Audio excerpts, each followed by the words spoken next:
Mengetahui upaya evakuasi relawan warga negara Indonesia yang masih berada di Gaza, sudah bergabung Direktur Perlindungan WNI dan BHI Kemenlu, Yuda Nugraha. Selamat malam, Pak Yuda Nugraha. Pak Yuda, saat ini... Selamat malam, Pak Rolando. Ya, saat ini beredar informasi ada 2 dari 3 relawan WNI Rumah Sakit Indonesia di Gaza ini ditangkap Israel dan sudah disanggah oleh Jubir Kemenlu begitu ya. Nah, seperti apa update terkini?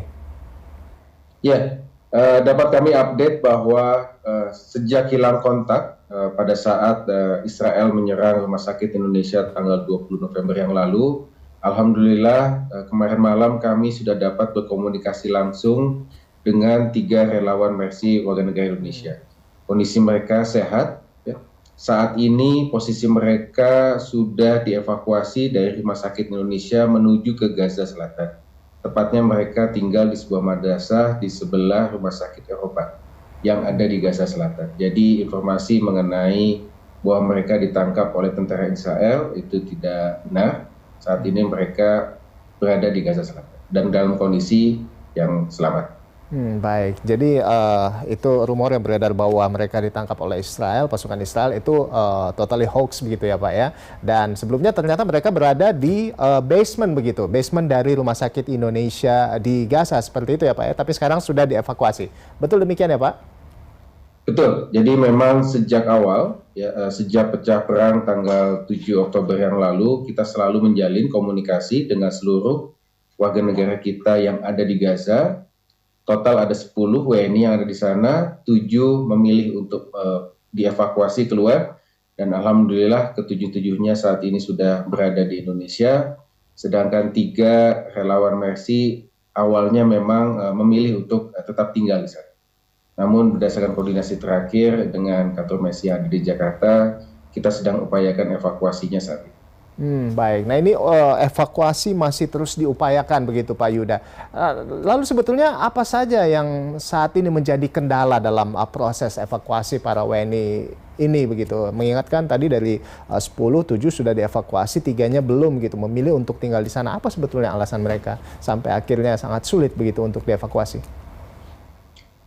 Pada saat kita tanyakan, memang alasan mereka untuk menjalankan tugas-tugas kemanusiaan di sana. Namun kita memahami bahwa situasi saat ini begitu mencekam, ya, begitu buruk, dan mereka sudah keluar dari Rumah Sakit Indonesia yang ada di Gaza Utara. Pada dasarnya kami selalu standby karena memang sesuai dengan Undang-Undang 37 tahun 99, tugas negara untuk melakukan evakuasi warga negara kita dari wilayah berbahaya ke wilayah yang aman. Namun sifatnya voluntary. Jika mereka meminta untuk dievakuasi, kita akan segera upayakan saat ini. Nah, terkait dengan kendala, belajar dari pengalaman evakuasi yang kita lakukan terhadap keluarga Bang Onim dan keluarga Mas Hussein, memang ada 3 kendala utama. Pertama, situasi keamanan di jalur evakuasi. Tentu keamanan menjadi prioritas kita. Kita tidak akan menggerakkan WNI kita ketika situasi masih belum aman. Nah, dalam hal ini jeda kemanusiaan menjadi salah satu kunci utama proses evakuasi yang aman. Yang kedua, untuk bisa keluar dari Gaza perlu masuk dalam daftar. Nah, daftar ini adalah daftar yang dibahas ya, dengan pihak-pihak yang terkait yang ada di Gaza. Ini proses yang kompleks dan rumit ya. Karena kita memahami banyak warga negara asing juga yang ingin keluar dari Gaza. Ini pengalaman dari keluarga Mas Hussein yang cukup lama untuk bisa masuk ke dalam daftar.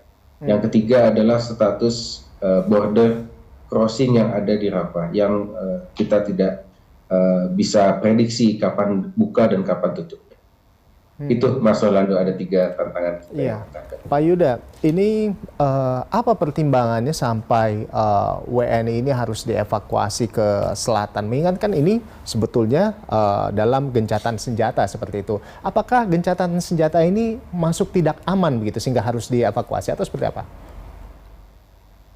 Gencatan senjata yang disepakati seharusnya berlaku pada hari ini jam 10 waktu setempat atau pukul 3 sore waktu Indonesia, waktu Jakarta. Namun kami pantau belum terjadi, ya, ada penundaan gencatan senjata. Nah, konteks evakuasi memang yang dilakukan di Rumah Sakit Indonesia ini bukan hanya kepada 3 WNI saja, namun juga kepada pasien dan penghuni yang ada di sana. Informasi yang kita terima dari para relawan kita, proses ini sudah dilakukan melalui rangkaian bis yang keluar dari Rumah Sakit Indonesia menuju ke Gaza Selatan. Baik. Jadi artinya bahwa sebetulnya hari ini sudah mulai dievakuasi, tapi pada kenyataannya mungkin ada terjadi beberapa kendala di menit-menit terakhir begitu ya Pak ya, dan akhirnya ini belum jadi gencatan senjata gitu, sehingga ini yang membuat kondisi tidak aman seperti itu. Nah, untuk proses evakuasinya sendiri seperti apa? Ya, untuk evakuasi dari keluar Gaza dalam konteks ini, karena mereka saat ini sudah ada di Gaza Selatan, ya, tadi kami sampaikan bahwa jarak lokasi mereka tempat tinggal saat ini di Gaza Selatan dengan border crossing yang ada di Rafah sebetulnya tidak terlalu jauh, mungkin hanya sekitar 15 menit driving. Namun yang perlu kita pastikan adalah untuk bisa melintas di perbatasan Rafah menuju ke Mesir, nama-nama mereka perlu masuk ke dalam list yang diizinkan untuk keluar melalui perbatasan.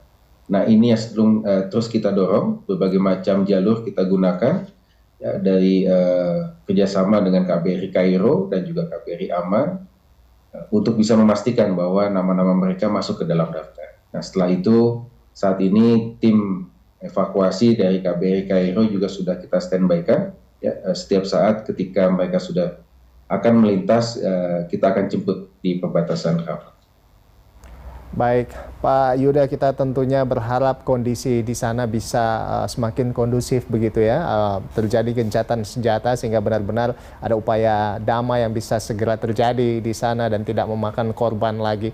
Terima kasih Pak Yuda Nugraha, Direktur Perlindungan WNI dan BHI Kemenlu, sudah bergabung bersama kami di Berita Satu Malam. Selamat malam dan salam sehat senantiasa Pak Yuda.